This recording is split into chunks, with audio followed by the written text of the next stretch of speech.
Shot, right? That's me.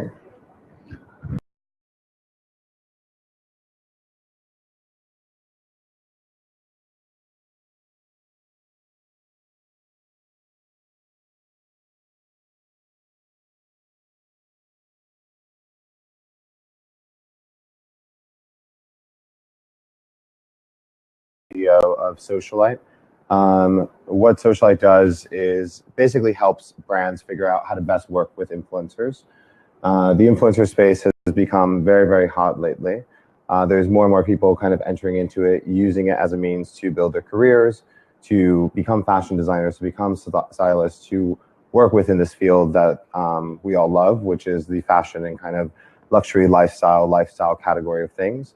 And really just kind of creating these new stars and these new people who have become very, very relevant to brands. They've become extremely relevant to trends and how we pay attention to trends and how we focus on trends. And really, it's a group of people who went from being outsiders of an industry to now having more power and more wealth than a lot of the people who've been in it for a long time. So it has become a very, very big space and one that we have excelled at. To give you a little bit of breakdown as to kind of some of the things we're going to talk about today, the main focus is going to be on what are the different varying types of influencers there are. How does one kind of plan to become an influencer or work towards becoming an influencer, and what we can expect from the space as it continues to evolve, as it continues to change, and what it means for people everywhere, and literally what it means for everyone. So one of the things that recently major success with was a story that came out for Bloomberg just about a week ago. The story followed a writer, just kind of an everyday journalist, and basically put him through the kind of process of becoming an influencer. And through that process, we basically were able to kind of create our own little Instagram star and really kind of show people what really goes into developing this type of content, what goes into having an editorial voice and having an editorial eye for your life, and why it is so difficult. Why is it a field that very, very few people excel in to the point where they're making seven-figure deals and they're actually becoming millionaires, and why so many people are trying to pursue it and what really goes into it. So with this, we kind of took him through just the idea of really establishing what your life looks like, right? We all have access to social media. We all have the ability to post things, but not everyone out there is putting a filtered eye on what they share with their people who are following them. Not everyone is using it as a means to gain followers or to gain recognition. A lot of people are just using it for the way that it was initially intended, which is just to share some fun photos with your family, make people more connected and aware of what's going on, and just keep socially connected, right? That was the whole point of it. That's what people kind of approach it, and most people, majority, still approach it that way. So when we were working with Max, we initially started off by just looking at his feed. And we looked at the type of content he was developing. This is one of the key elements of how we establish an influencer. Before we look at numbers, before we look at anything else, we really do look at the type of content they're producing. Are they sharing cohesive storylines? Is it something that connects regularly? Are we getting callbacks to brands that they truly love, or are they just featuring brands because they're getting paid to? To find a true influencer and someone who has the impact to sell out a product or the impact to establish a trend or develop a trend, you really need to look at those content story streams. When we looked at Max's content, it was great. He has a cat and a kid and a wife, and it was very, very cute, but it wasn't to the level of what we normally attribute to influencers. So we began the process of really establishing what his new voice was, and that came through a massive planning process. The first thing was really just making sure that he looked presentable. And I think this is something that people forget, putting your best face forward, making sure that, your makeup's on point and your hair is did and, you're in good lighting and all that stuff is actually happening. That was something that we had to teach him. So we did that process of, getting him all groomed up and taking care of his eyebrows and things like that. We then continue to establish him as an influencer by connecting him to great photographers. Photography is a big part of this. The influencer economy is built on content, and much like magazines are built on the great photographers who shoot the content for those, influencers are built on the great photographers that they partner with and work with on a regular basis to establish their voice and to really bring their vision forward. So similar to how an editor at a magazine would have a team assembled, we assemble teams. And this is something that all of our influencers have learned is the most effective way for them to become an influencer. Partnering and having your creative partners is very, very key, and something that we try to make sure everyone goes away with. So putting your best face forward, developing your team. Once you develop your team, you're going to be looking at the type of content you want to create. Most of the stuff that is selling right now is lifestyle-based content. It's very rare for us to find a brand that just wants to work with an influencer who only posts beauty tutorials or beauty reviews, or only is posting things about her hair, or is only posting things that are fashion related and shoppable. Like, it really does become about what is your life. I think one of the biggest trends that we're seeing in the space, and it's a trend that I've been very, very successful at predicting for a long time, is the Kim Kardashian effect of this space. I always used to call the influencers the reality TV stars of the fashion world, and much like reality TV stars have now become bigger stars than the other celebrities who actually have to act and do stuff. Although Kim was really, really great in that one movie. I forgot what it was. I'm gonna say it was like that one movie where she was the assistant. It was great. But obviously that's not her forte. It's the strength of her sharing her life, and that is something that connects to people in a very, very authentic way.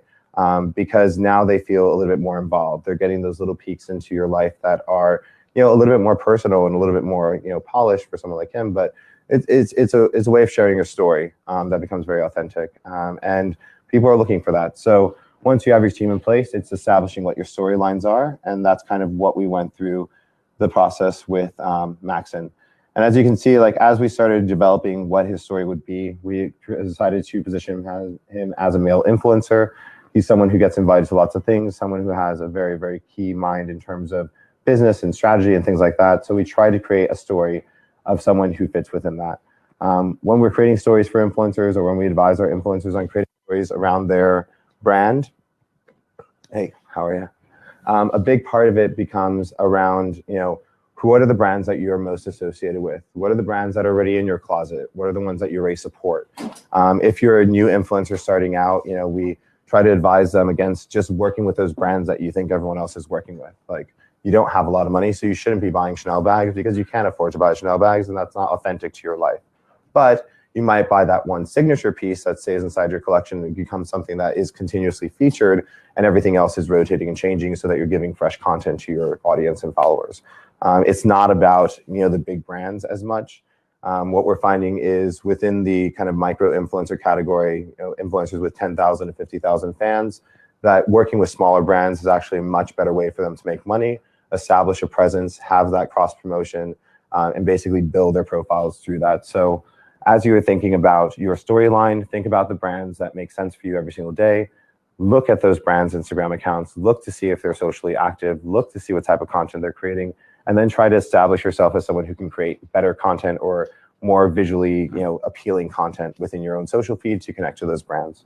For Max, we did that through partnering him off with Lord & Taylor, partnering with Jean Barbados, partnering with great retailers who can provide him clothing so that we can dress him and style him.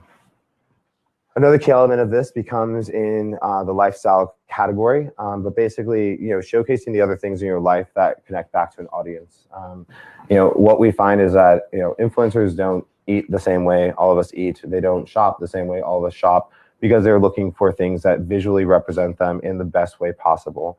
We'll have influencers who will order 5 or 6 items from a menu that they don't even eat because visually it's appealing. They were at the restaurant, they had something else, but this looks better. And a lot of times the questions come out to chefs or anyone else who's a server. It's like, tell me what is the most visually appeasing thing that you guys have. I want to shoot that. I want to present that. Because they know that type of content is going to do much better than other type of content that they feature. So while it is authentic in some ways where they are still there, sometimes they probably didn't even have that item. But again, in working with the audiences and connecting to it, it's something that they connect to. It's something visually appeasing, and it's something that adds that lifestyle category. That's not to say that all influencers are like that. Some have extremely impeccable tastes, and they're able to do this very naturally. But others, we suggest, like, I know you really want the burger, but this looks much better. No, burgers look good. I'm just joking. It's like, it's just like sometimes you go to spots where it's just like there is that key and there is that for, like to a bagel shop and not get the rainbow bagel because the rainbow bagel is popular now, you know? And it's like you're paying attention to trends just like an editor would pay attention to trends. Okay? People are paying attention to this. People care about this. I should go discover this. I go share my own point of view on this. I can share like what I thought about it. So it becomes more editorialized in how they approach their content. Again, you know, this ongoing story with him was a real process, but it was really about showcasing exactly what goes into this. You know, if you are not gifted enough to be expertly stylish and impeccable in terms of how you approach lighting and space and everything else like that, you need to have a team. You need to have people who can actually do that. There's lots of people out there who are looking to photograph and produce content. If you're trying to become an influencer, there's that benefit of once you have a certain amount of following, there's bigger people you can work with, bigger collaborators you can work with. You know, at Socialite, we get requests from all different types of people to work with our talents. Jessica Alba contacted us to work with Mariana Hewitt, which is one of our biggest talents, on a series of videos where she went to Mariana's house and like hung out with her. So like there is that growing appeal of working with the influencers. And even if you're smaller, there's that appeal of, okay, this is someone who's regularly going to be posting. This is someone who's going to have a regular calendar. I can at least make some money by shooting them. But as they grow, I know I'll grow. And for photographers and influencers in particular, finding those people to work with is very, very key. So that was kind of like the experience with Max. It was overall, you know, a very eye-opening experience. You know, if you guys get a chance, you can definitely watch the video here where he kind of goes through exactly what he did. For right now, I want to take you through a little bit of what Socialite does as a whole as an agency. This will help you understand some of the pieces that kind of go into this. I'm also going to show you guys just kind of what we offer to our talents as a way to kind of, you know, get them on board and showcase what we do. So Socialite is first and foremost an influencer agency. We consider ourselves the influencer casting agency. One of the biggest things that we do within the space is finding influencers for brands to partner with. We currently have a collective of 10,000 influencers globally who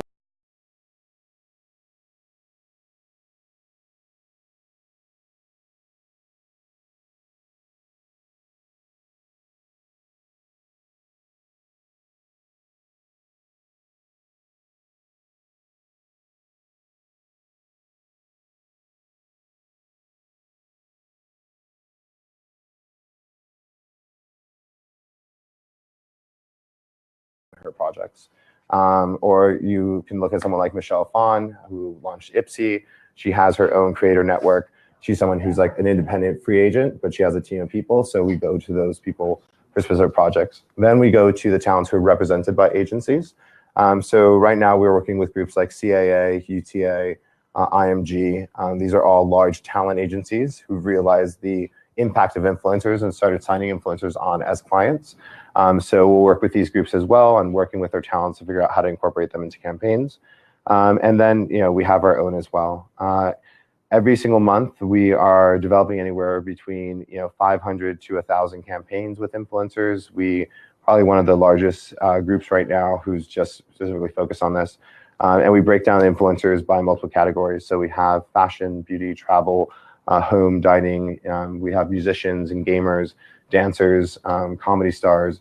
Really, the types of brands that we get are so varied that we constantly have to rethink things. And sometimes a brand will come to us and be like, we are the World Rugby Association, but we want soccer and football fans in America who are comedic and female and good on camera.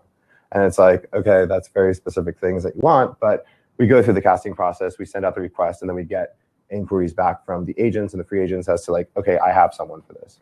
And that process is kind of like the most valuable thing we do because really no one else does that. So we define influencers by multiple categories. This helps us determine what types of campaigns are eligible for, as well as the estimated impressions and return we'll get on the influencer if we develop a campaign.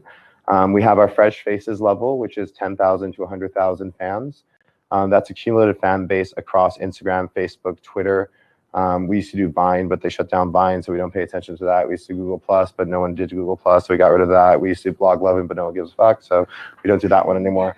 And like all these other services pop in, and then all of a sudden everyone's like, I need Musical.ly influencers. And I'm like, really? Do you really need Musical.ly influencers? You're trying to sell, I know, tampons. But it's just, it's a weird space, and it's kind of all over the place. But We pay attention to all of it. We get the data, we bring it back to our clients. They are happy with us, and we break it down by these levels.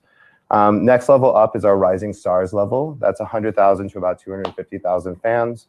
Then we have our elite influencers who fall in at 250,000 to 400,000 fans. Iconics, who are at 400,000 to 1.5 million fans. And then our celebrity level influencers, which are any influencers at 1.5 million or more fans. Things to keep in mind: the more fans you have, the less engaged your audience is, the less impactful you are. It's just the nature of being really, really popular. Not everyone's going to engage with your content. Also at the celebrity level, it's almost impossible to determine how much a campaign can cost, because someone could be having a headache one day and just decide that their fee is now 3 times more for no reason. But that is kind of the nature of the space. And it's something that we kind of work through and go through every single day. Some of the brands that we work with, again, at this point, like, we've been 5 years in, we've pretty much worked with everyone. Like, I can't even think of a brand that we haven't worked with in some capacity. A big reason for this is because media clients are a bigger piece of our client base. So Vogue is a client, Vanity Fair is a client, Elle, Harper's, Cosmo.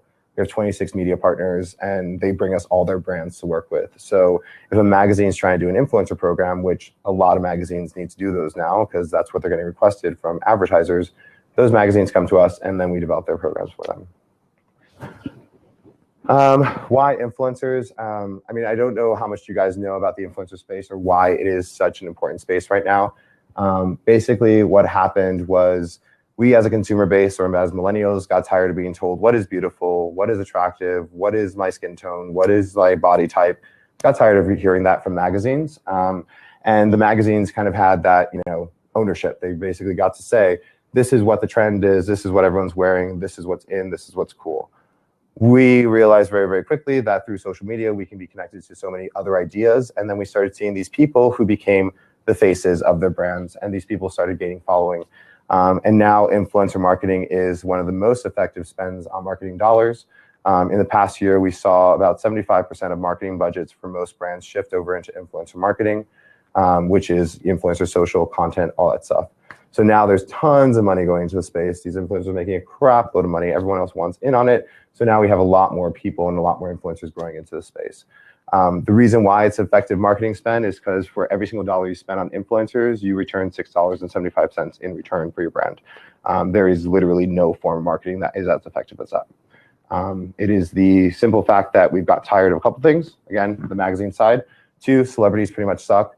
And 3, we don't pay attention to advertisements. We block it on our phones. We don't pay attention to it on our television sets. We just aren't an advertisement-ready audience. So advertisements need to be sneaked into us, and the way to do that is through influencers. So what influencers do for a brand? Pretty much anything. Literally, like, they can build a brand up, they can destroy a brand, they can make it more interesting for a specific demo that a brand has never considered. Pretty much influencers can impact anything and everything in terms of how people buy and purchase. Some things to keep in mind for influencers. Again, this is more useful if you are looking to work with them, but basically it's at the point now, influencers expect a fee, they expect to have some sort of creative control, they expect all of everything to be delivered to them. If they're flying, they expect to fly a certain class. If they're a certain level of influencer, there's just a whole mess of things that we have gotten them used to taking, and now that's what we do with. So for the most part, it's kind of like dealing with a celebrity, but no one knows who they are. Going into the services side of what we do, we have a full concierge service for anything that we do. We develop the full campaign for the brands, and we basically ensure that the campaigns are successful. In working with influencers, sometimes the influencer isn't as responsible, isn't as responsive, isn't doing the things that they need to do. So us as Socialite, we just make sure that no matter what, we hit the metrics of what the campaign should be, which is why brands continuously spend with us, and why, when we tell a brand, like, don't work with this person, they don't work with that person. Castings is definitely the biggest piece of our kind of puzzle, and just working with those multiple talents. We reviewed this before, but just gives you an idea as to some of the things that we do. In addition, we've developed like custom campaigns that have become really, really, really, really successful, and allow us to, pretty much sell out a product if we want to sell out a product, shut down websites if we want to shut down websites, pretty much get an audience to pay attention to something in a big way. TrendSpark is one of our more successful ones. It's kind of the program that launched our company. It was focused around street style initially, and what we realized is that we can impact what magazines talk about in street style just by placing products on the right people, and then hiring the street style photographers to shoot them, and then distributing that. So we were able to create a couple of key items. Before I did Socialite, I worked for a company called Rebecca Minkoff. I was their chief marketing officer and really established that brand as the go-to brand with a $200 handbag in leather that we sold out and continuously sold out, and really is like one of the biggest pieces that that brand has had. And it was all done through this program that I developed there, which is called TrendSpark. But again, this just makes sure the right people, they're wearing it, they're getting photographed, and those photos are getting distributed. And then what happens is that the editors see it and they're like, oh, this bag seems to be everywhere. And they're like, oh, this must be the it bag. And then they write about it. But really it's us who established that. So it's, yeah, it's a fun program. Instabomb is another one. This one got us into a little bit of trouble this year, but you know, it happens. We did this for Lord & Taylor. We've done it before for a couple other brands like Abercrombie. What happens is that over the course of a 48-hour window, your Instagram feed is flooded with a specific product that you can't get away from because every single influencer you follow is wearing it. What happens then is that we have follow links back to the product. Normally we sell the product pretty quickly, usually within like an hour or 2 hours. And then everyone's just kind of talking about this one thing. We did this for Lord & Taylor this past year. It became kind of a big news story because some of the influencers forgot to put #ad. And we got to deal with the FTC and realized that they do, in fact, fine you if you fail to follow their guidelines. Please follow FTC guidelines in everything you do, or it gets costly. But anyway, this was hugely successful. This product in particular, which is this dress, was worn by 50 different people. They have been backstocked for like a while. I don't even think they have it anymore. They can't even make it anymore. So, but yeah, basically sold out. Huge success for them. Sold a lot of other categories within the same line, and it's a program that we duplicate regularly. So if you all of a sudden see a lot of influencers wearing something, it's probably a program that we're launching. Giveaways, highly successful, definitely a part of the bigger programs that we do. Affiliates becoming a bigger conversation for us, for clients. They're looking to establish these affiliate relationships with the influencers where the influencer makes a percentage every single time there's a sale. There's a couple of brands that do this where they actually develop product for the influencer. So we have a couple of talents who are developing product lines because of these relationships. But it is still one of the most effective ways if you're a fashion or beauty brand to like sell products and incentivize the influencers to talk about it regularly. So this is something that we've developed in-house. It's Affiliate Elite, which is just focusing on really core top-level talents and providing them services like studio services to produce original ad campaigns with the products that they're featuring. Perks is another program. We have a group called Connect. It's basically a good base of our influencers are on there. It's just a place where we put casting notices, but we also put these perks out there. So it could be, you know, we're going to give you $100 to spend at this place or whatever else it is. Just simple, easy things that the influencers love. Some of the additional perks we provide specifically to the talents we represent. We take care of hotels, travel, accommodations, pretty much anywhere they want to go around the world. They have either free hotels or someone covering it in exchange for an Instagram, because that is the new economy. Content media planning is a big part of how this all plays in. This goes into a little bit of what we do with the magazine partners that we work with, really figuring out who are the best influencers who connect to their brand in the most authentic way, adding them into programs that are exclusive with the magazine. Like if it's for Vanity Fair, we'll have certain influencers who are going to attend the Oscar party for Vanity Fair, and like just really good, robust programs for these media brands so that as money shifts towards influencers, they're not losing out on the opportunity to make money from that. Because they are media properties, they can charge a much higher cost for their campaigns, and we can easily bake in influencers into those costs. So this is kind of a way for us to help those brands better work with publications. And because we work with so many of them, it's very easy for a brand to come to us and say, I want to be in all the top American magazines for women in fashion. And we can very quickly say, here are the programs that they have available. Here's how we can build them out for you. And it's a big part of what we sell.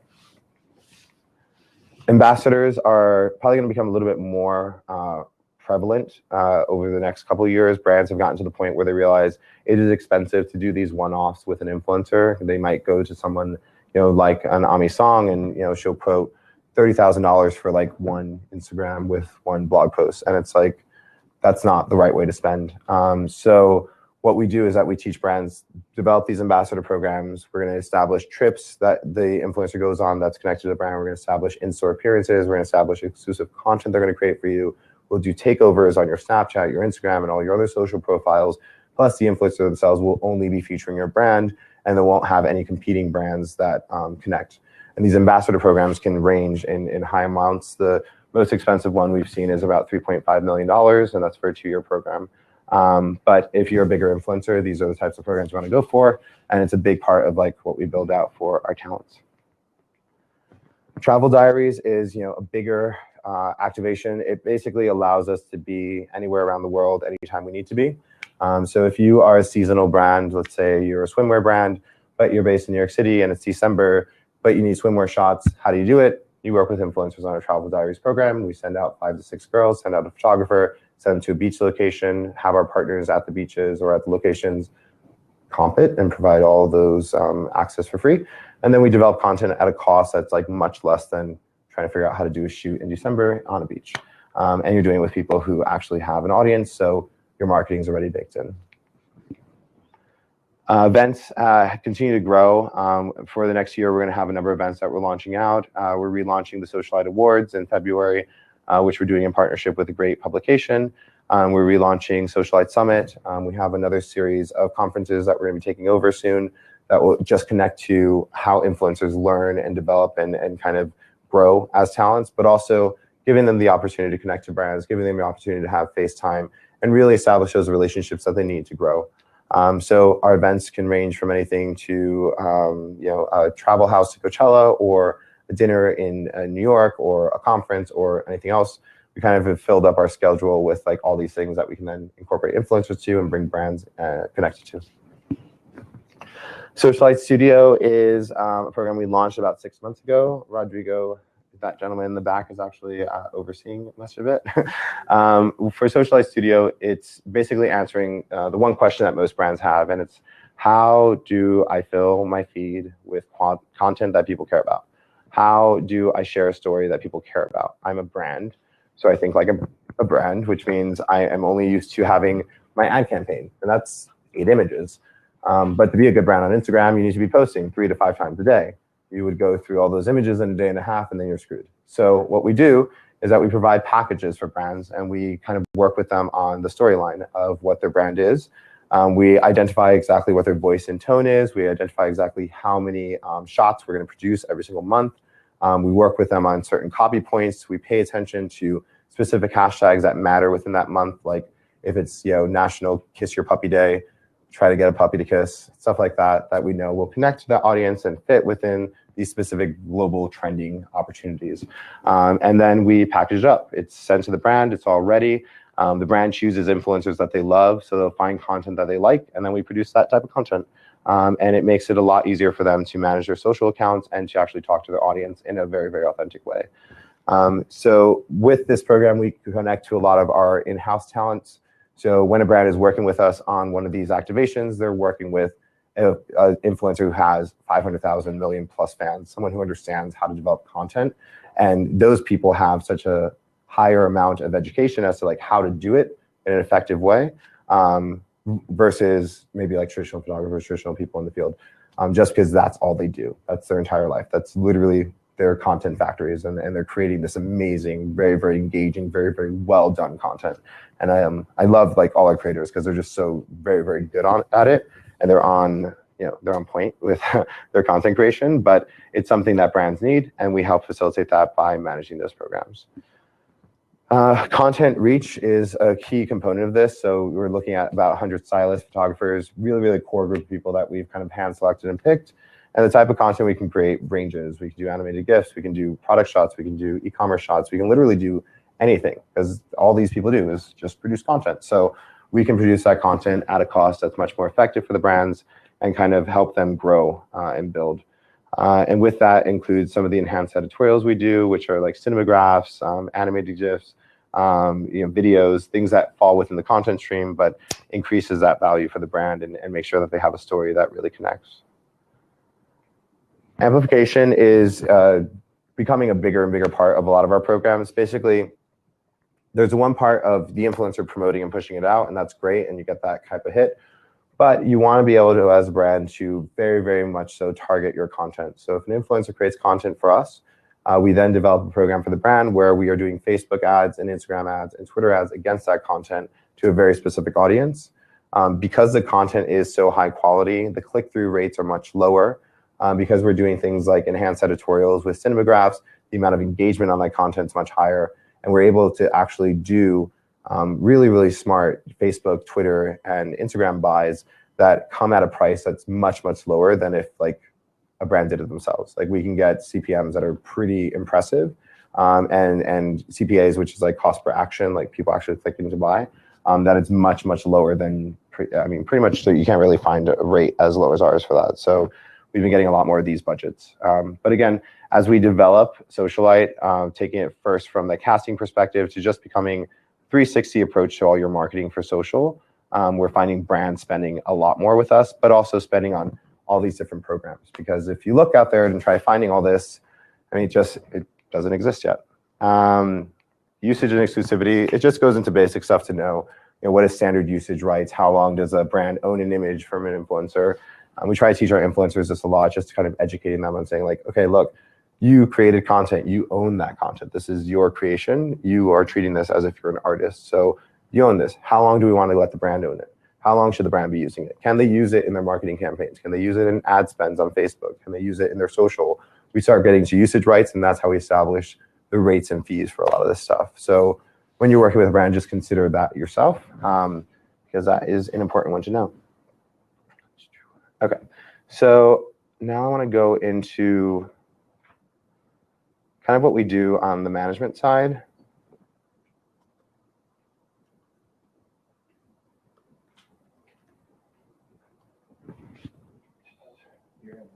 I'm in yours. Oh, that won't work then. All right, so we will go here. So currently we represent about 75 talents. I think we're like at 85 right now. But really what we try to do is we try to help them figure out first, how much should they be charging for their content? How much should they be charging for the deals that they do? Second, what is their long-term plan? Like, where do they want to go with this? Because, honestly, you can go pretty much anywhere with, building type of building. To give you a good idea, have people like Gary Vaynerchuk and Vaynerchuk. He was a wine YouTuber. Yeah. He was a wine YouTuber who family had a wine store, and he would go on to this YouTube channel and post videos of him drinking wine and giving his reviews and thoughts on it. It was just an everyday, normal, whatever, dude. Like, okay, you like wine, great. But it became popular. They started selling out of any of the wines that he would talk about. They started getting contact from people, figuring out like, how did you crack this YouTube thing, and like, how did you do this so successfully? And he basically took that and parlayed it into a media agency. And that media agency is one of the largest ones in America right now. They have over 275 employees. It's like a massive undertaking where he's just teaching people how to do social. And so he is, the blogger billionaire in a lot of sense, if you really think about it.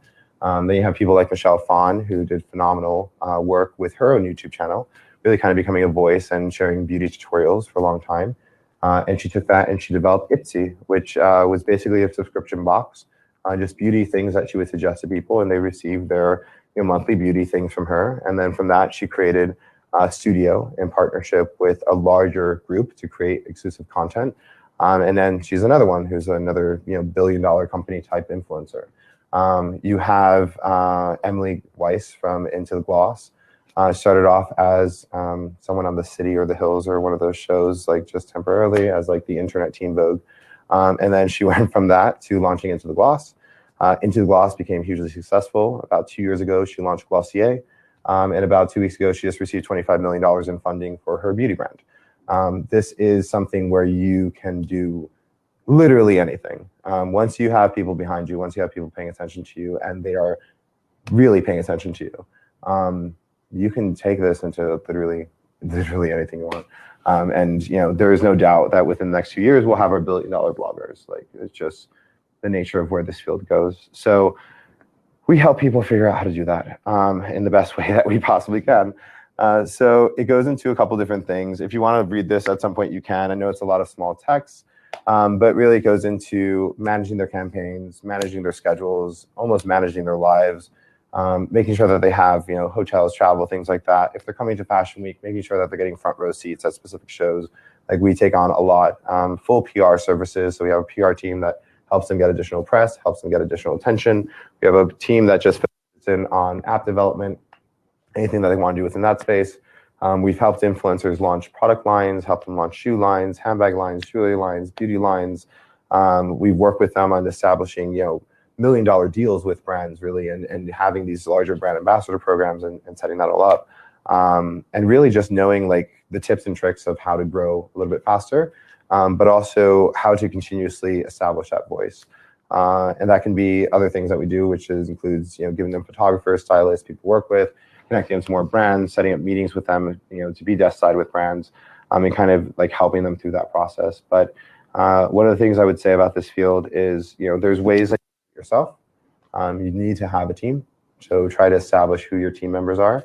And you need consistency. With all the talents that we work with, there's a minimum amount of posts that we expect from them every single day, a minimum amount of stories that we want to see on their Snapchat feeds or Instagram feeds, everywhere else.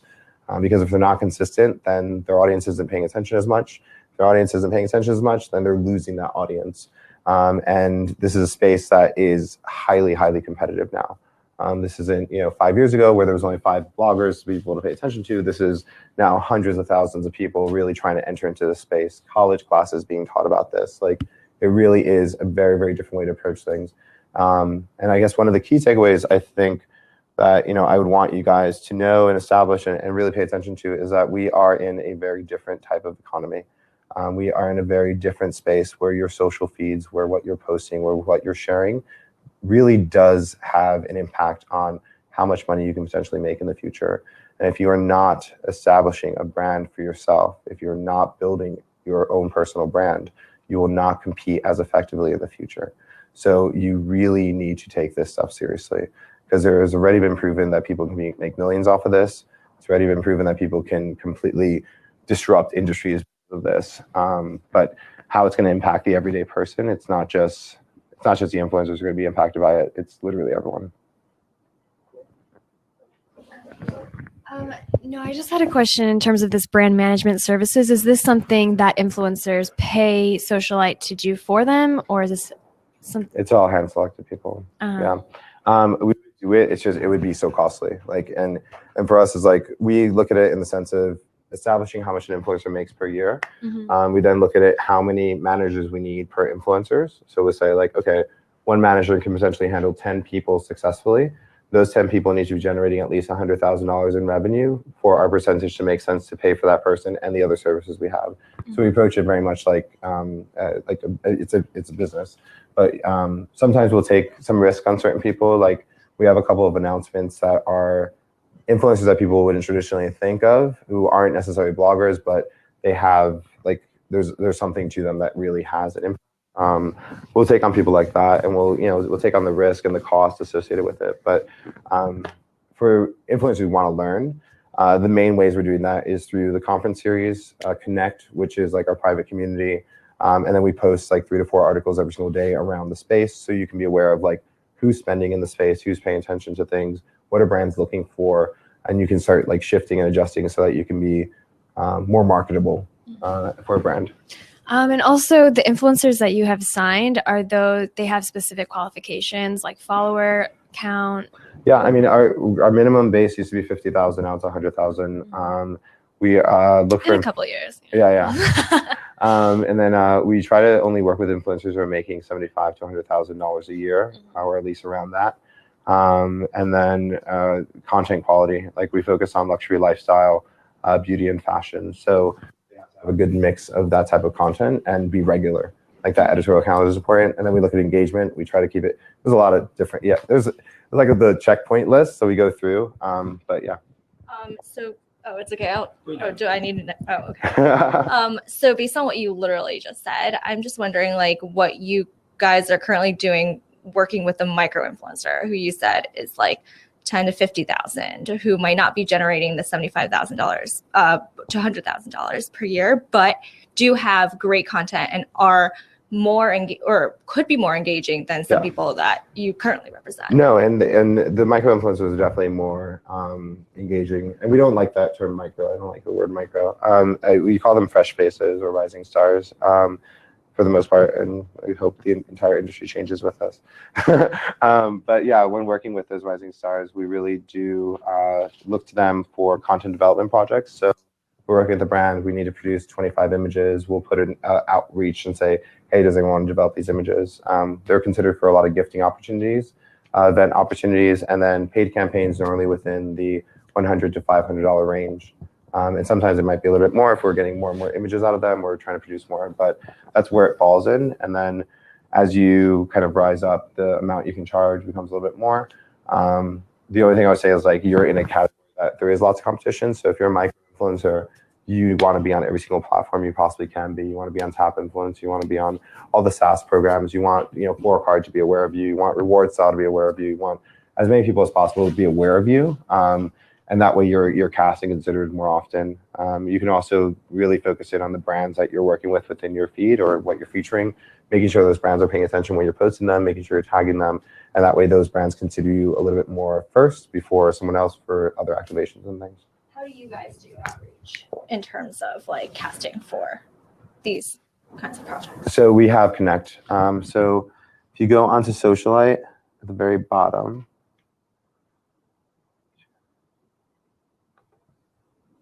this is Connect. So this is just a private community that we have. Influencers can join. If you're looking for photographers, you can post on here. We have casting requests that get blasted out through here, and then you can apply for a casting request. Like this was for Orbe. I have to sign in now. It's okay. If any of you want to join, you can definitely like go and check it out. But we'll casting request there, and then you can apply for a casting request as it comes in. I would say that for the new year, I'm definitely trying to push of our team members to kind of focus in on some of the things that affect micro influencers, because those programs just have a bigger impact. Because there's more influencers that are using, there's more content that's produced, there's more stuff available. So yeah, we'll definitely have more of those, but join there. And to your point, I'm sorry, I have so many questions. Oh, do you? No, please. I was just making sure that they can hear you. So I mean, and to your point that there's so much competition out there. Like, I mean, 5 years ago there were only 5, and now there's like, you can't even count. So when do you think this kind of influencer market will be oversaturated and their message will no longer, be relevant in terms of like how print has died? Yeah, I mean, I think the main difference between print and like an influencer, for print you have limited amounts of ways to distribute your content, right? You really, print was the most expensive form because you have to produce, you have to constantly produce, and you have to regularly do that. You have to hire editors full time to do all that, and there's a lot of different voices that come into that. So the cost of like developing print or traditional media publications is a lot more expensive. The benefit with the influencer side is that it's trying to say like, when are people going to get tired of watching movies? It's like, when are people going to get tired of like paying attention to celebrities and gossip? Like, when is everyone going to wake up and realize that it's their own internal own that matters and the rest of the world doesn't, and we get rid of all material possessions and eventually become all Buddhists? But that just won't happen. So never. It's going to continue to grow. It's going to become more and more obnoxious, and overall it's just going to be a space that we continue to love to be in, because it is really, really interesting. And I think the other thing to take away is that there are truly artists within the space. There are truly people who understand how to speak to an audience in a way that hasn't been perfected by anyone else. They're not going at it from like the traditional sense. They really are speaking to an audience that cares about them, pays attention to them, worries when they're sick, worries when they're breaking up, worries when they have miscarriages, worries when literally everything in their life happens. Like, those people will continue to grow and build, and there'll be more and more of those people to care about, because every single day we're just approaching like an artist agency and saying like, I want to be represented. They're interested in knowing what your follower count looks like, or it's the same way as if you're approaching as a blogger. They want to know, what is your, what does this look like? What is your influence? Right. I was meeting with a brand today, and that was one of the first questions that they asked me. So I'm looking at what you're talking about. Is there a way do you work with artists as well? Do you have a different division for that? Is that something that you can kind of curate and because it's also influencing like the type of clients that you get too, right? Like nobody really wants to work with a makeup artist who's even if you're not as well known, you're not going to maybe accelerate at the same rate that somebody who is like posting and people are, whatever's cool. It's like kind of like you said, the Kardashian effect, right? Like you're interested in their life, you're interested in what they're eating, you're interested in who they're working with. So yeah, that's a really long question, but basically, yeah, like what do you do as an artist kind of like to gear it just towards that? Yeah, I mean, being a makeup artist is obviously, a talent that you need to share and showcase. If you aren't doing it already, where you are regularly kind of sharing your work, or just constantly doing that type of work, like you should be doing tutorials on yourself on a regular basis just to showcase, or tutorials on friends or models. I would suggest finding a team. So find someone who is potentially an influencer who needs help with makeup, and who you could be their personal makeup artist. Work with them more regularly, get cross-promotional posts from them. So when you work on their makeup for a big event, they share that you're the one who did it. They share that you kind of have an impact. I would get like 4 or 5 influencers like that you could just go to and like be their person, and you're going to have to invest your time and effort into it. But the cross-promotion of being on those channels is going to help you. And you're going to shoot some of your own original content. You're going to try to learn software that's out there, things like Facetune, Afterlight, and Light that help you make the images better. Really just establishing what your content feed looks like. Those cross-promotional things are going to be the ones that push your audience up faster. And then next time you go to meet with someone who's like looking for makeup agent to represent you, you can easily say like, here are some of the clients I have. I have this girl who's like 1.5 million followers on Instagram, and then it doesn't matter as much that you have that following, because it's like you can kind of get in that way. But yeah, I mean, it's a very different strategy for things. I think they for the most part, education has failed to really teach people the importance of their fan base, because we don't want to be a narcissistic society that's only obsessed with the things that we post, but we are. So it's very important to do that. It's very important. I have a question, Daniel. Yeah. If somebody is starting to be an influencer at the moment, what platforms should they focus on to start right now? If I started today and I want to start spreading my word, is it Instagram? Is it Musical.ly? Is it Snapchat? Where are you seeing things going? Again, it depends on the type of. Obviously, if you're trying to become like the next pop star, Musical.ly makes perfect sense. If you're trying to go into fashion, beauty, luxury type stuff, Instagram is of your life. If you're looking to be a party promoter who gets Budweiser to fly around the world, it's going to be Snapchat to showcase all those parties and things that you go to, and move that audience through there. It's a much younger audience, so there's much more value. Although I don't see Snapchat being around for many more years. If you want to really focus in on being an influencer who establishes a personal voice with people or speaks about specific things, YouTube is very good for tutorial-based things. It kind of all depends on where you want to be. But for the most part, the 2 hottest ones are Instagram and YouTube. Those are the most requests we get for. YouTube, can you talk about that a little bit more? Yeah. I think, we have seen the YouTube generation grow up. The YouTube generation is now at a point where, they are in their mid-20s, which is key market demo point. Means that they're also speaking to people who are in their mid-20s who have expendable income and are spending. And YouTubers push more product faster than any other group that's out there. Plus the videos stay up for a long period of time. They have residual returns on it. The links inside the videos help produce more sales. You're doing a tutorial, so people are actually spending time to get to know the product, discover the product, and it's a much more impactful buy. It can be very expensive, which is why we advise brands about YouTube and Instagram are definitely the ones that are most beneficial for brands right now. I just have this question. How much do you think the name of your blog impacts if companies want to work for you? For example, my blog is Louboutins and Love. Do you think that would stop brands from working with me? Yes. So change your name. You really think so? 100%. After 4 years of, I would say change it. Any other shoe brand besides Louboutin? Actually, I just worked with Payless. Oh, really? But I'm saying, yeah. That'd be very rare. But do you think, like, from your platform, definitely brands would say no to that? But I mean, for the most part, it depends. Like, we had so Mariana Hewitt was La La Mer, and then she got a cease and desist from La La Mer to remove her name because La Mer is a brand.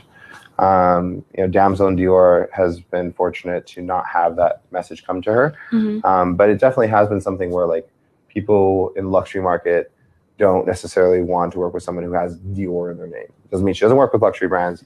It's just knowing from a marketing perspective, for me, being a marketer and being a CMO and being someone who ran brands budgets, like I, wouldn't work with, the Tory Burch girl, if that's her blog name, if I'm Right. Rebecca Minkoff, because that's a competing brand. Mm-hmm. And then I'm promoting her content on my site, but I'm promoting it has that effect. So you can still potentially have brands who want to work with you. I think as you get into the luxury and designer brands and brands that are a little bit more aware as to the type of brand equity that they have and the brand associations that they want to have, that's where the question will come in. For more mass brands, they're going to have less of an impact. But if you start going into other category, it's going to be a little bit more difficult. Mm-hmm. Probably have time for one or two more questions. Cool. So, okay. So last question to me. So where do you mentioned YouTube. Can you talk about where you see kind of live video going? Instagram just launched a live video, Facebook Live. You also have Snapchat's doing this thing, yeah. YouTube Live. Talk about where you see that going in. Yeah, of course. I think for the most part, the live platforms that we see that have popped up will pop down. So Meerkat, Periscope, we're probably not going to see them in marketplace for too much longer. We already saw Vine kind of go away, and that had a little bit of a live element to it. Most of the focus is going to be on Facebook Live because they've done probably the most strongest push in terms of marketing for that. Instagram Stories and Instagram Live directly connects into that. So you're going to see more things happening there. I see Snapchat as a platform potentially dying off solely, but not in the immediate. Obviously, they're trying to get their funding. They're launching spectacles. We'll see how that goes. I can't imagine that many people wearing those things are not very attractive, but maybe. We'll see. But I would say that, for live, it's going to be focused on those two bigger platforms. And eventually you'll see Google try getting into it through YouTube, but that'll be a little bit off. Cool. All right. Thank you so much, Shane. This has been awesome. Thank you.